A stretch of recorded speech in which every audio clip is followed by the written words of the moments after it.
developing ER was truly one of the greatest experiences of my life, for so many reasons. One, I got to work with John Wells, who to this day is also a very, very dear friend.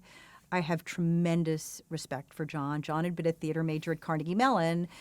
So again, we had that common language. But the sort of the path that that script took on its journey to making television history was so extraordinary and interesting and special. It had been, ER was originally called EW, and it was a movie script that was sitting on the shelves at the CAA Script Library.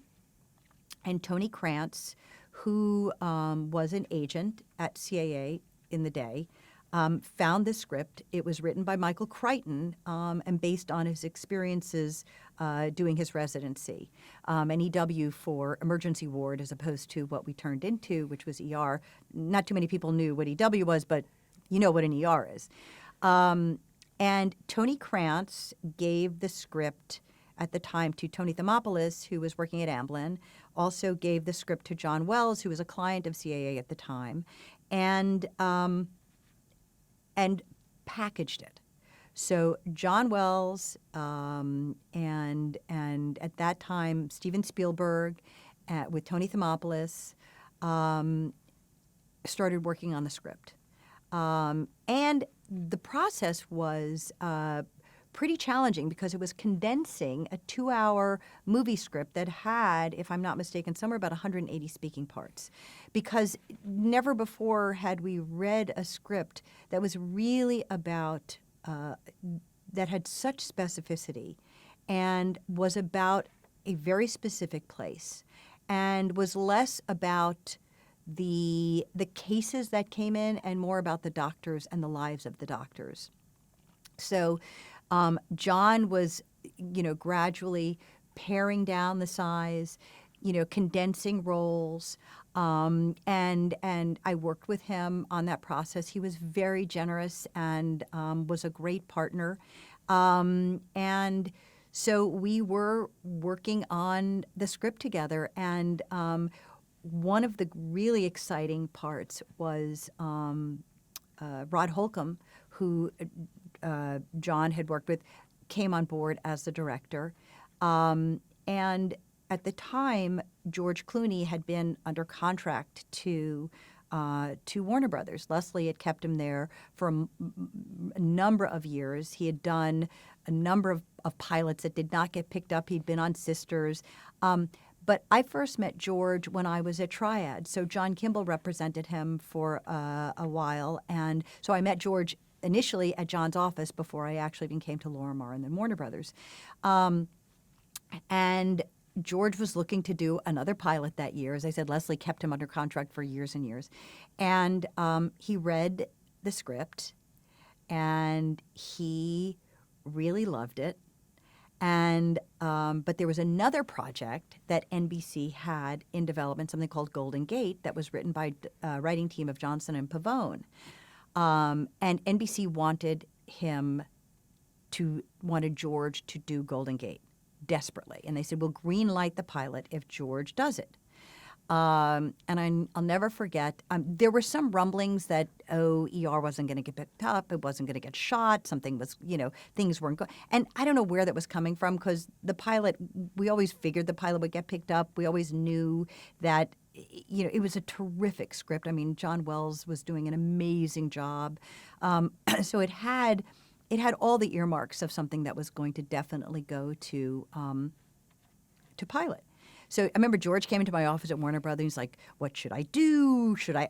And by no way am I saying I told George to do ER. George just loved that script, and he loved that character, and he said, "Is this going to fall apart?" And I said, "I really don't think so." I said, it's really on solid footing. I'm pretty sure it's going to get picked up." I said, "But I can't guarantee it. But I've heard nothing to the effect that this is going to fall apart." And George went in and fought for the role and was cast. And I remember watching the dailies to this day. I remember that cast like it was yesterday. And I remember sitting in Warren Littlefield's. I don't know if it was Laurie Openden. I think it was Laurie Openden's office at NBC when we brought in actors to read for Dr. Peter Benton. And I remember the actors. Isaiah Washington came in. Michael Beach came in to audition. And Leslie, and the network had approved one of the actors, but Leslie felt he had a better idea. And he did. There was an actor named Eric LaSalle who was finishing up a series that we had, a series at CBS called Under Suspicion. And Leslie said, I think Eric is the guy for this part. And so, sure enough, the network approved it, but we had to push production a couple of days on ER so Eric could finish doing Under Suspicion and then could go over and do ER. What happened is the chemistry between Juliana and George was palpable. I mean, they were such a great couple on screen, and her character at the end of the pilot had taken an overdose of pills and was supposed to have committed suicide. So at the end of the pilot, you didn't know what her fate would be, but they were so great together that we decided at that point, you know what? She's going to survive that overdose and come back and stay with the series. The news story going into that fall was ER was going to go up against Chicago Hope.